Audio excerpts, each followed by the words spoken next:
I'm Samuel, 22, and I've spent most of my life being the invisible one in my own house. My stepmother, Marissa, has this way of treating me like I'm a personal servant rather than family, and my older brother, Jason, has fully bought into it, which only makes things worse. I've learned to smile, nod, and keep my mouth shut because arguing usually ends with me being blamed for things I didn't do, or worse, grounded for the chaos I tried to prevent. But that morning, I realized that no matter how much I tried to stay under the radar, some lines just couldn't go unchallenged. It started at 5:30 a.m., when I was jolted awake by the sharp tapping of Marissa's heels on the stairs. She stormed into my room, a clipboard in one hand and a glare that could freeze fire in the other. "Samuel," she snapped, "I need the house spotless by sunrise. Every single room." And here, she shoved a folded piece of paper into my hands. "This is the guest list. Make sure everyone's satisfied, and don't let anyone complain." Her tone wasn't a request. It was a command dressed up in the nicest words she could muster, but there was no mistaking it for anything but an order. Before I could even respond, Jason leaned against the doorframe, arms crossed, smirking like he was watching a show he already knew the ending to. "Yeah, don't mess it up, Sammy. I don't want to hear a single complaint when everyone gets here." That smirk, that tone, it stung in a way I hadn't felt in years. He was 10 years older, and instead of protecting me from their manipulations, he reveled in them. I just smiled, the same automatic smile I'd learned to plaster over my face for situations like this, and said, "Sure, no problem." Inside, though, my stomach twisted. Cleaning the entire house by sunrise was physically impossible, but arguing wasn't an option. I had spent the previous night planning my own small celebration of personal boundaries, reading quietly, maybe indulging in a cup of coffee on the balcony, but now those plans were obliterated. Marissa left without another word, leaving me staring at the long list of chores she had meticulously written down, each more ridiculous than the last. Dust every corner, scrub the bathrooms until they sparkled like a showroom, vacuum and mop every floor, wash the windows, iron tablecloths and napkins, polish silverware until it could blind someone, rearrange the living room furniture according to some unwritten aesthetic she clearly thought I understood, and somehow make it all smell like spring in Provence. All of this while ensuring the dozen or so guests she invited didn't have so much as a complaint. I sighed and got to work. The house was old, and by the time I finished one floor, I felt like I was only halfway done. My back ached, my hands were raw from scrubbing, and the quiet resentment simmering inside me grew with every minute. Jason didn't offer to help, and Marissa hadn't even checked in. She was probably sipping coffee in her perfectly decorated kitchen, feeling proud of herself for delegating family responsibilities while she got to relax. I reminded myself not to let them see me sweat, but the exhaustion made it harder to keep my thoughts calm. By 6:30 a.m., I was scrubbing the baseboards in the dining room, glancing nervously at the clock. Sunrise was supposed to be around 6:50, and I still had the bedrooms, bathrooms, and kitchen to finish. I paused for a second, running my fingers over the sticky residue left behind by last night's dinner party, and I felt something inside me shift. Every insult, every slight, every unfair expectation that had been heaped on me over the years suddenly felt like fuel. Maybe this time, I could turn the tables without saying a word. Maybe I didn't have to participate in their little game of hierarchy and humiliation. By 6:45, I was already drenched in sweat, and the house was nowhere near ready. My hands shook from the tension and effort, but I refused to let panic win. I glanced at the guest list again. 12 names, all people my stepmother considered important, none of whom actually cared if I existed. I realized that no one outside my family had any stake in this. This was purely a performance for Marissa's ego. And Jason, standing silently somewhere upstairs, was enjoying the thought of my struggle. Then, a spark of an idea hit me. What if I didn't do it the way they expected? What if I flipped the script entirely? I felt a thrill, a dangerous little thrill that made my chest tighten with anticipation. Maybe they thought they could treat me like a servant forever, but maybe, just maybe, I didn't have to play along. The thought made my exhaustion momentarily fade. I continued cleaning, faster now, but with a new sense of purpose. Every swipe of the rag, every push of the vacuum, every scrub of the bathroom towel was no longer just about obedience. It was about strategy. By 7 a.m., The sun had fully risen, casting gold across the polished floors and sparkling windows. I stepped back, surveying the house, and a grin spread across my face. The floors gleamed, the surfaces shone, and yet there was something missing. The furniture was moved, the napkins ironed, the silver polished, but I hadn't completed the bedrooms, hadn't prepped the kitchen, hadn't even touched the guest bathroom. And most importantly, the house was empty, completely empty. The doorbell rang. The first guests arrived, perfectly timed. They were dressed for brunch, expecting the smell of coffee, fresh pastries, and the warm bustle of a home buzzing with activity. Instead, there was silence. A too clean, too empty silence. I opened the front door, and the confusion on their faces was palpable. They looked around, eyebrows furrowed, glancing at each other, whispering, "Where is everyone?" And then I saw Jason, standing outside, arms crossed, fuming, like the world had personally betrayed him. His jaw was tight, his eyes blazing with the kind of anger that only comes when someone's ego has been wounded. I just smiled, casually, and said, "Good morning. Welcome." It was a small smile, barely noticeable, but it felt huge to me. I didn't say a word about Marissa's impossible expectations or Jason's smug warnings. I didn't have to. For the first time in years, I felt like I had at least a little control. And deep down, I knew this morning was just the beginning. By 7:10 a.m., the confusion of the guests had started to ripple into mild frustration. Mrs. Holloway, Marissa's friend who had apparently been expecting a flawless Sunday brunch experience, frowned as she stepped through the doorway, peering around the empty rooms. Is anyone here?" she asked, voice hesitant, like she was tiptoeing through a situation she didn't understand. I forced my usual polite smile, the one I used when I had no intention of letting my emotions show. "Good morning," I said evenly. "Everyone else will be joining shortly." I didn't add that the others were still upstairs, recovering from last night's hangover or whatever excuse they would have given to sleep through the day. It didn't take long for the whispering to start. Guests shuffled from room to room, peeking into the sparkling kitchen and polished dining area, confusion etched into every movement. Their muffled questions eventually floated back to me in fragments. Did the host leave us? Are we supposed to serve ourselves? This doesn't look like brunch. I felt a strange satisfaction in the chaos, not because I wanted to ruin the day for them, but because the illusion my stepmother had worked so hard to create was unraveling, and I was finally free from the impossible expectations. Then I saw Jason. He had stormed through the front gate, and his face was red with fury. The way he clenched his fists, the way his jaw trembled with restrained anger. It was almost comical if it weren't so terrifying. He was clearly having a hard time processing what had happened. "Samuel," he barked, his voice loud enough to make everyone pause and turn. "What is going on here?" I stayed calm, leaning against the doorway, arms crossed casually. "What do you mean?" I asked innocently, though the thrill of defiance was electric under my skin. "The house is clean, the silver is polished, and the guests are welcome. Isn't that what you asked?" Jason's face twisted into a grimace, the kind of expression people wear when their superiority is being questioned for the first time. "You didn't do the rooms," he snapped, the accusation thick with disbelief. "You didn't even touch the kitchen. You." His voice broke slightly, and I realized how deeply my silence was rattling him. He was a man who thrived on control, and now, control was slipping through his fingers. "I didn't have time," I said calmly, shrugging in a way that made it seem like it wasn't a big deal. I prioritized what would actually matter for the guests. The bedrooms are personal spaces. The kitchen is ready for anyone to cook if needed. Everything else is, well, everything else is spotless. Jason's nostrils flared. He opened his mouth to argue, but no words came out immediately. He was flustered, and that was a rare sight, rare enough to make me smirk inwardly. He glanced toward the guests, probably trying to salvage some semblance of authority, but all I could see in their faces was confusion, and maybe, just maybe, the faintest hint of doubt toward his dominance. Then Marissa appeared. She had been lurking somewhere inside, observing the chaos with a tight-lipped frown. I could see the calculation behind her eyes. She was trying to figure out if she could still salvage this embarrassing situation. "Samuel," she said, voice icy but controlled. "What on earth are you doing? Why isn't everything ready?"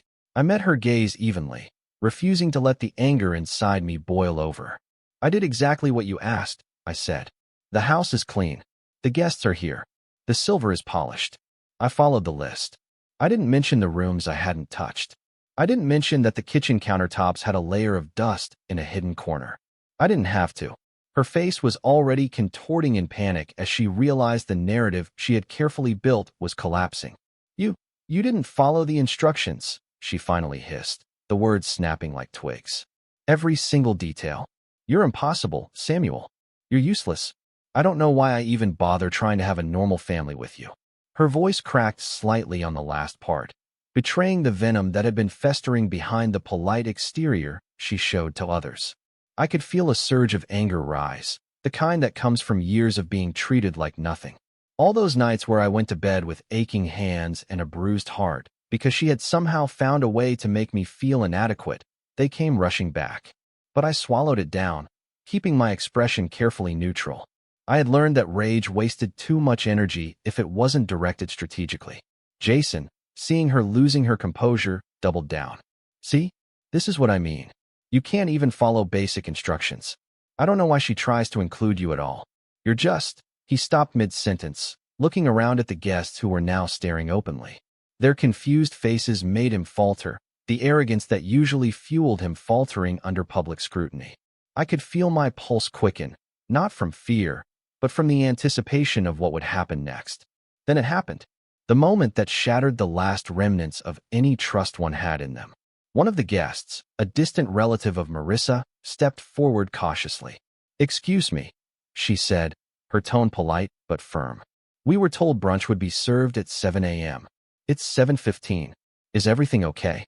Her eyes flicked to Marissa and Jason, and the subtle judgment in her gaze was like a spotlight on all their pretensions.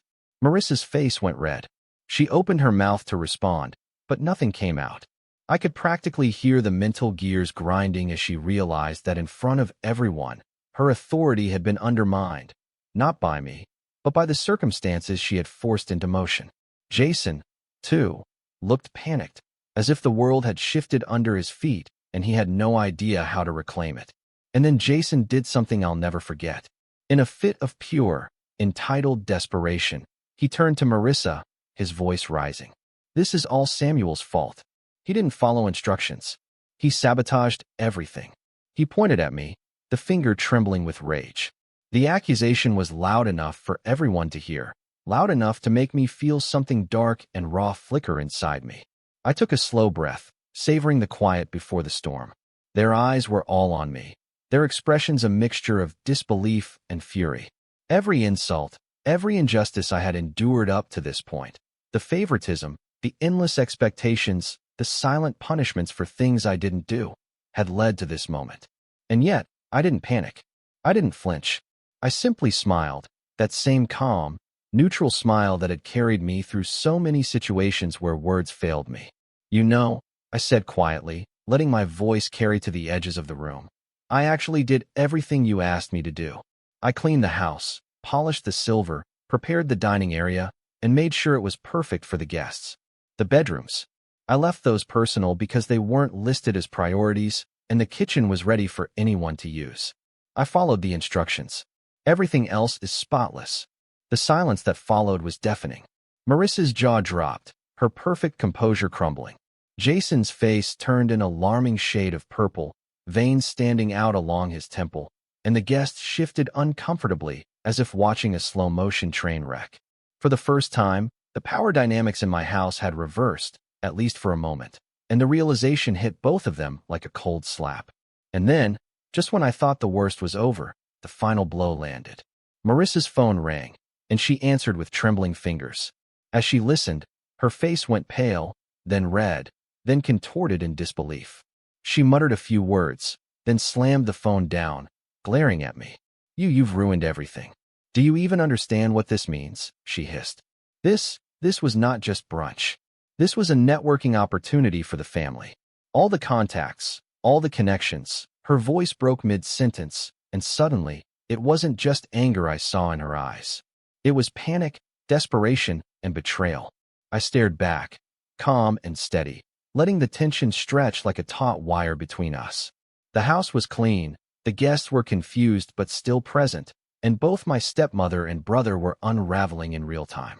I realized, with a mix of satisfaction and dread, that the next few minutes would define how far I could push this, and what kind of consequences I was willing to endure. I had crossed a line, whether I knew it or not, and for the first time in years, I felt like I wasn't just a pawn in their game. I was a player, and the storm that was coming, it wasn't going to be pretty.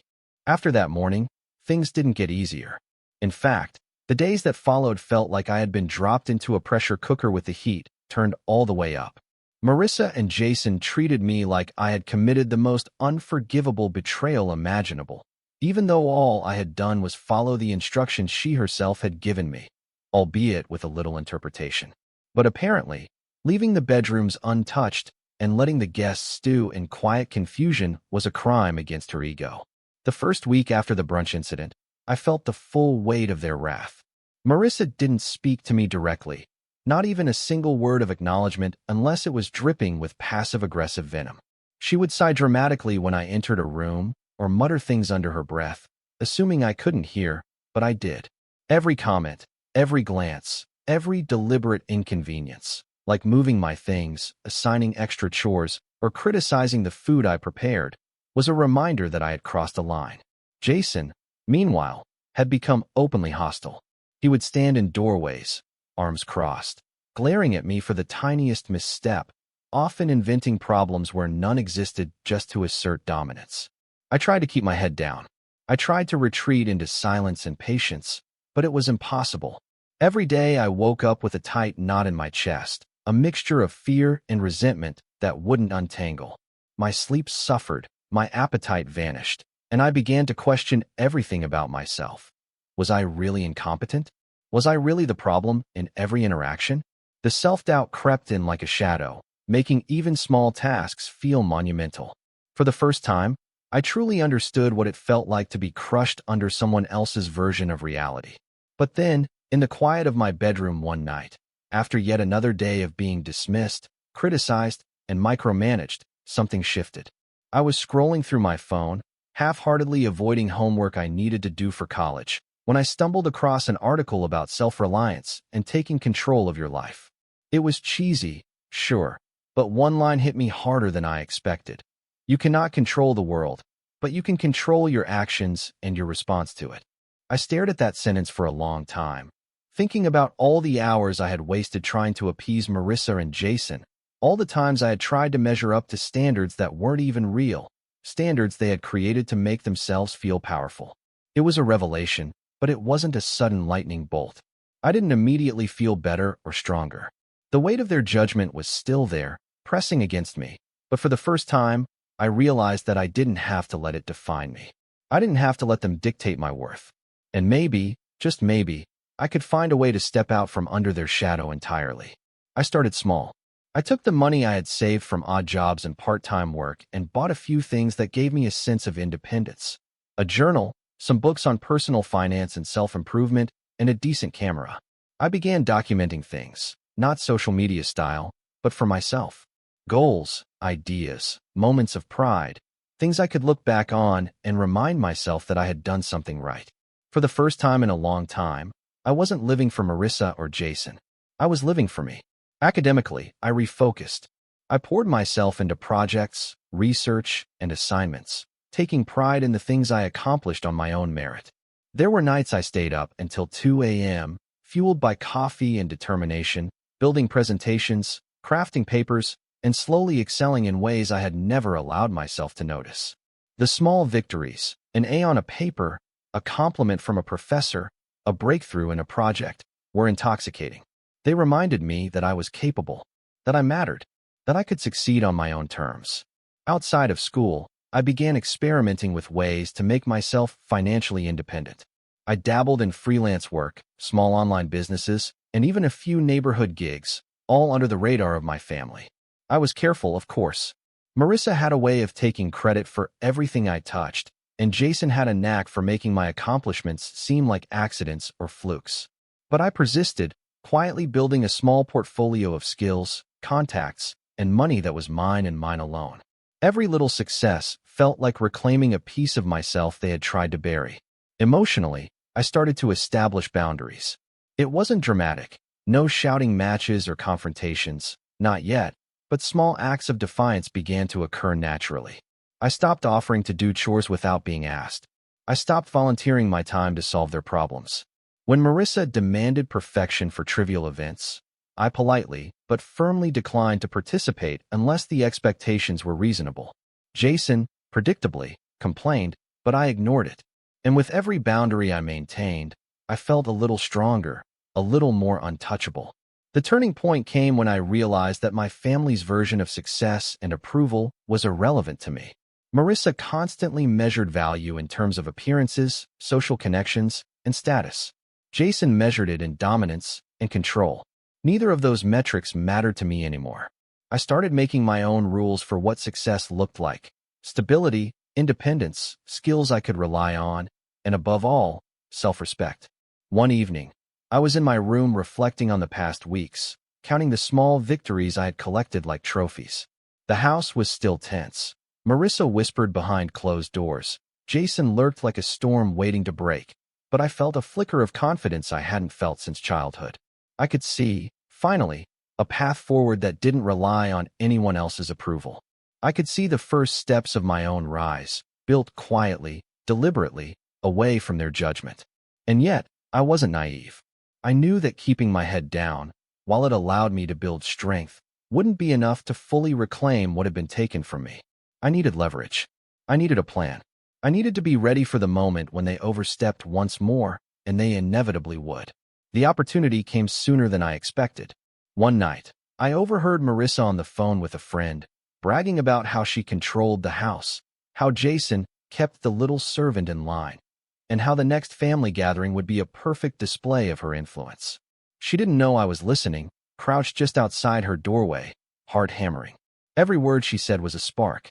Every boast, every manipulative claim, every underhanded comment about me became fuel for the fire I was quietly building. I realized, standing there in the shadows, that I had everything I needed to take control: knowledge of their arrogance, awareness of their expectations, and most importantly, my own newfound independence and sense of self-worth. I didn't have to strike immediately, but the pieces were in place.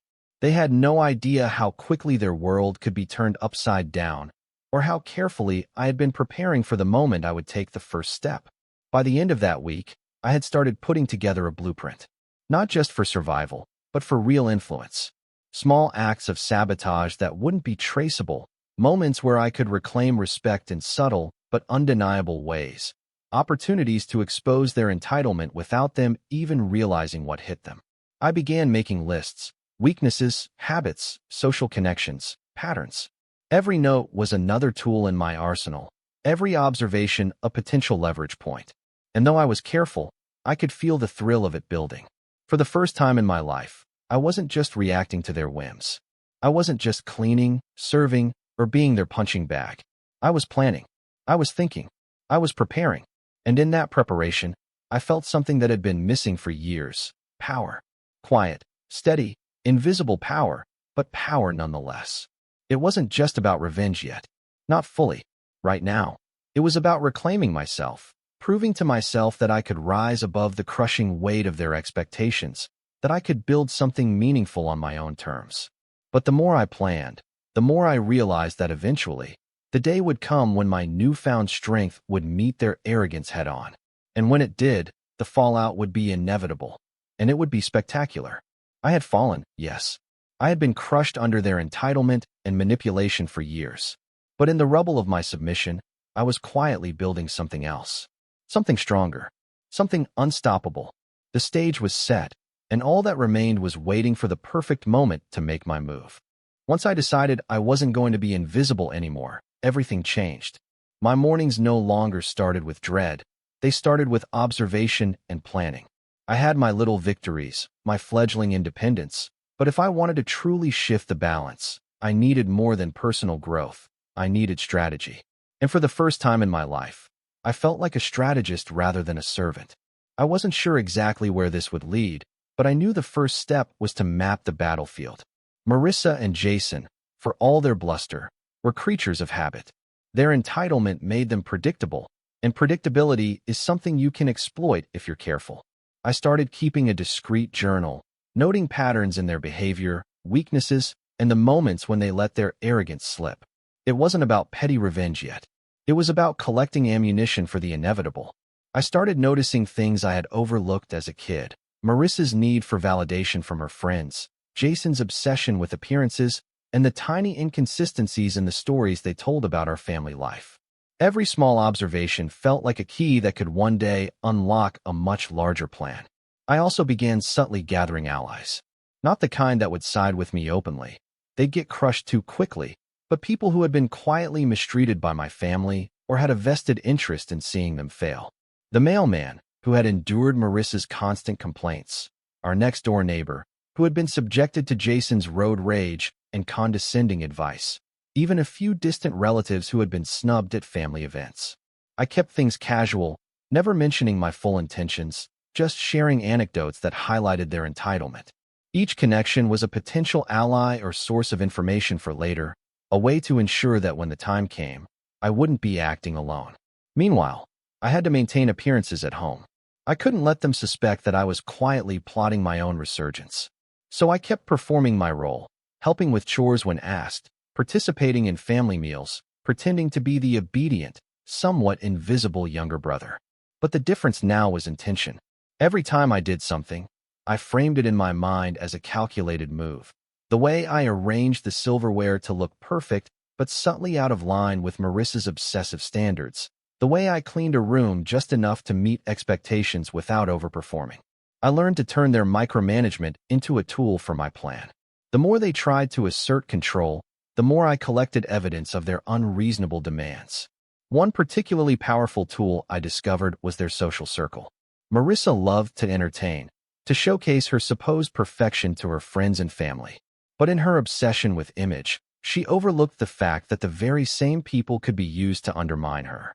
I started noting who was particularly impressionable, who could be subtly influenced, and who had a sense of justice or fairness that could be appealed to later. Every brunch, dinner, or party became an opportunity for reconnaissance. I observed conversations, learned secrets, and quietly took mental notes of every misstep Marissa and Jason made.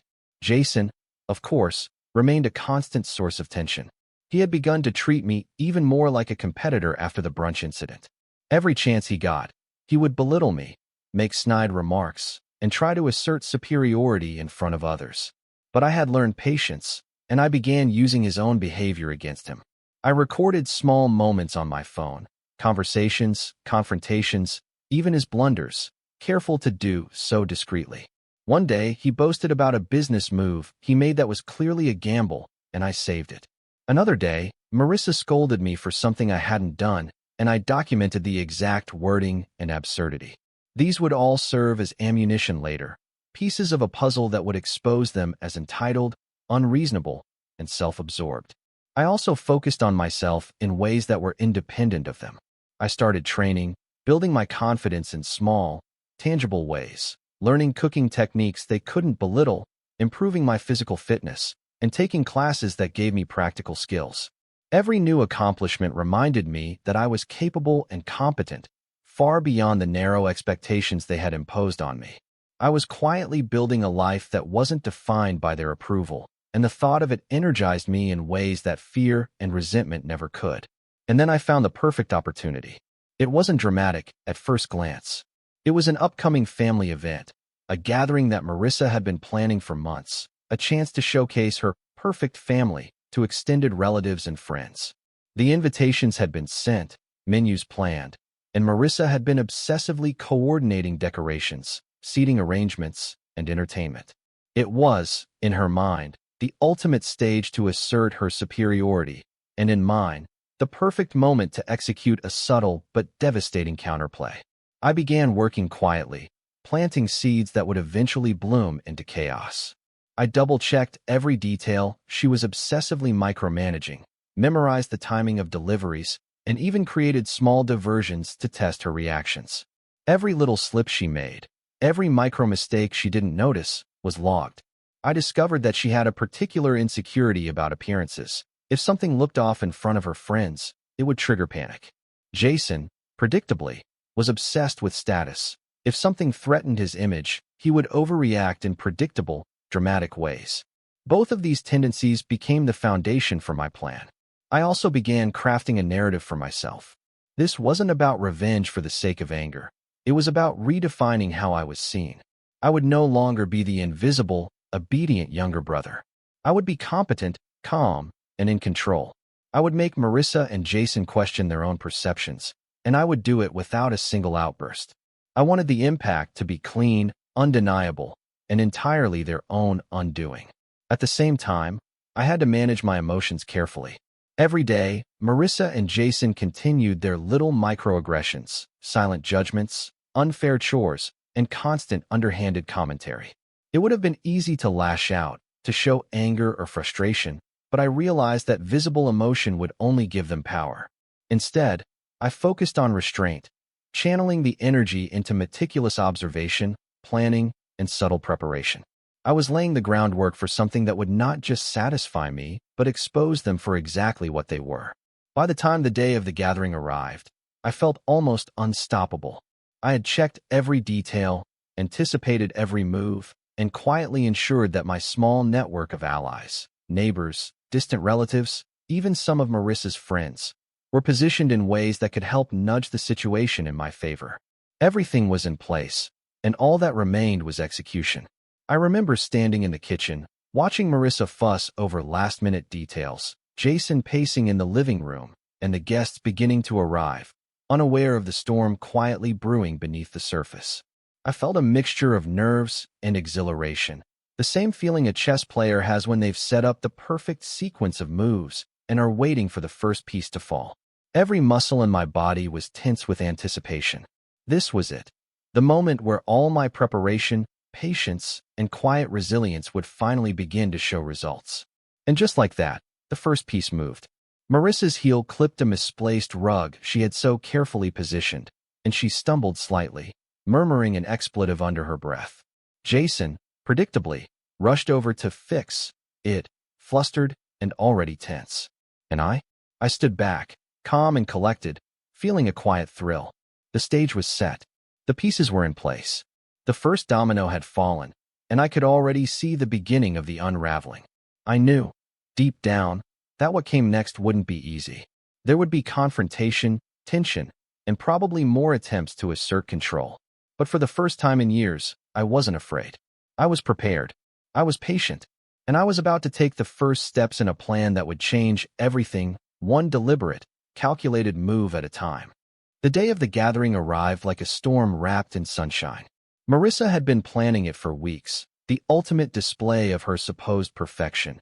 Every invitation carefully sent, every dish meticulously curated, and every chair placed at precisely the right angle. Jason had taken over as her enforcer, pacing and fretting over last-minute details, making sure nothing threatened his image of dominance. But I had spent the past weeks quietly preparing, observing, and planting the seeds of their undoing. I knew every weakness, every expectation, every insecurity.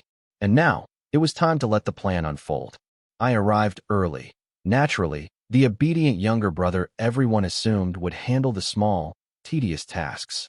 But instead of rushing to clean, adjust, or prepare as usual, I focused on subtle manipulations, small, almost invisible, but incredibly effective. I checked the deliveries, rearranged the seating slightly, nothing major, just enough to throw off Marissa's obsessive order, and ensured the food and drinks were in perfect condition, but strategically misaligned with her vision. Each plate and napkin, each centerpiece, was immaculate, yes, but subtly off from her obsessive standards, a quiet signal that perfection was unattainable. Guests arrived on time, oblivious to the tension simmering beneath the surface. Marissa greeted them with her practiced smile, her pride in the meticulously planned gathering evident in every motion. Jason followed closely behind, arms crossed, ready to intervene at the first sign of trouble. And there I was, quiet, calm, unassuming, watching from the sidelines as the first signs of chaos began to ripple. It started subtly. The first guest to notice was Mrs. Holloway, who glanced around at the dining room and paused, tilting her head. "This is unusual," she murmured to the person next to her.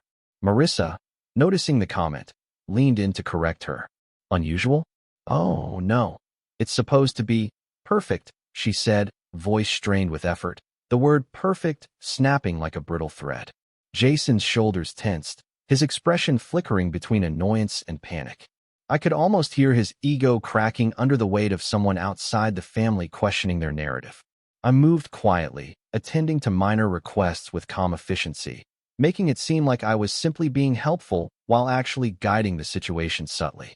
Drinks were poured, chairs adjusted, and I made sure the kitchen staff and helpers were positioned exactly where I wanted them, ready to highlight Marissa's overreactions at just the right moments. Every glance, every sigh, every misstep would be magnified. Every micro-error would become evidence of entitlement and incompetence in front of the witnesses who mattered. And then it escalated. Marissa noticed a slight misalignment of the centerpiece on the dining table and gasped audibly.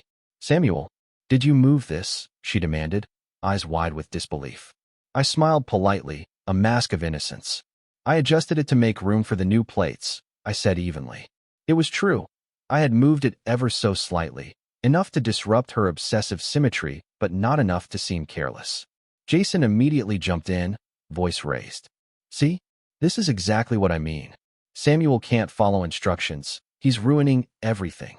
He pointed at me, chest puffed, veins bulging in his temple. But the guests, who had been watching quietly up to this point, leaned in curiously. Murmurs began to spread. They noticed the tension, the overreaction, and slowly, like a tide pulling back to reveal hidden rocks, the cracks in their facade started to show. I allowed myself a tiny, internal smile. This was exactly what I had been building toward, the moment when their entitlement would collide with reality. I didn't need to raise my voice. I didn't need to argue. Their own actions, magnified by careful observation and timing, were doing the work for me.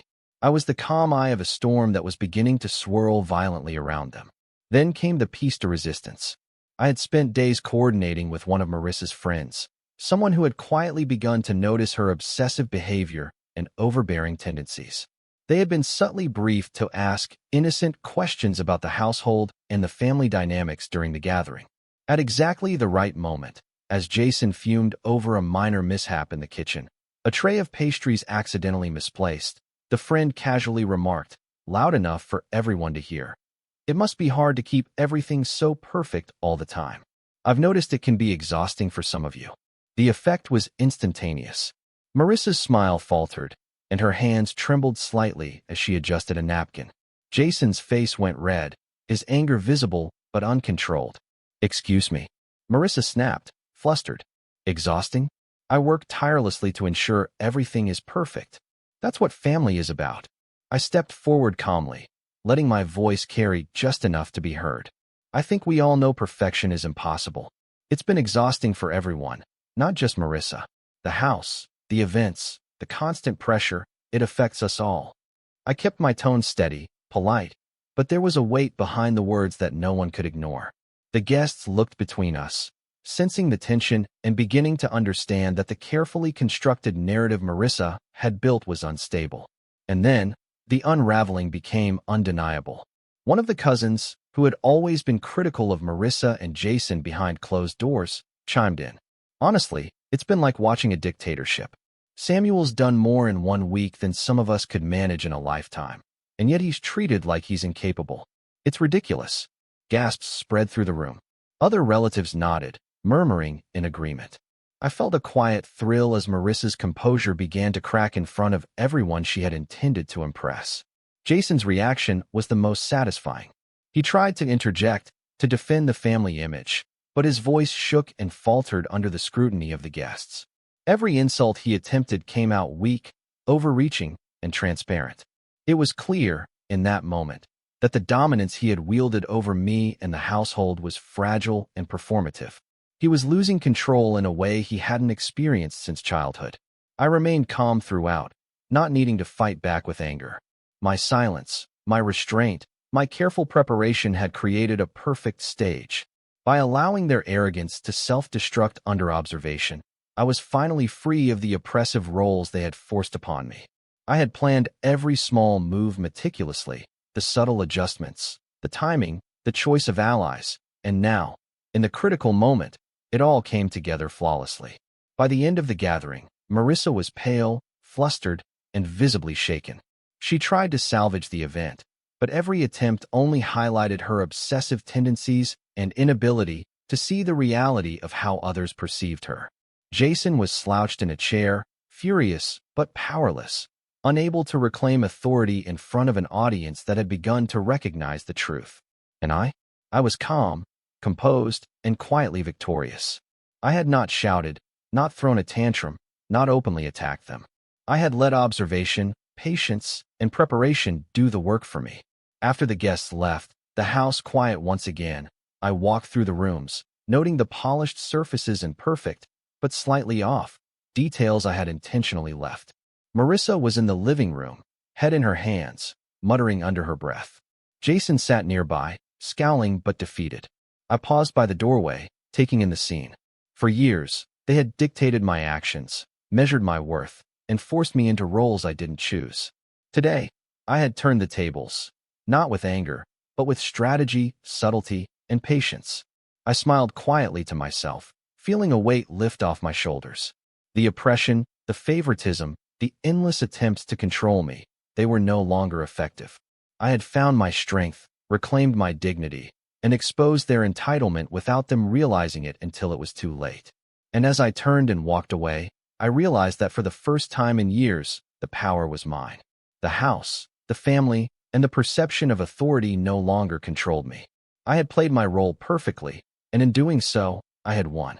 That evening, I sat alone in my room, reflecting on what had happened. The thrill of victory wasn't in chaos or humiliation. It was in the quiet satisfaction of knowing I had built something lasting.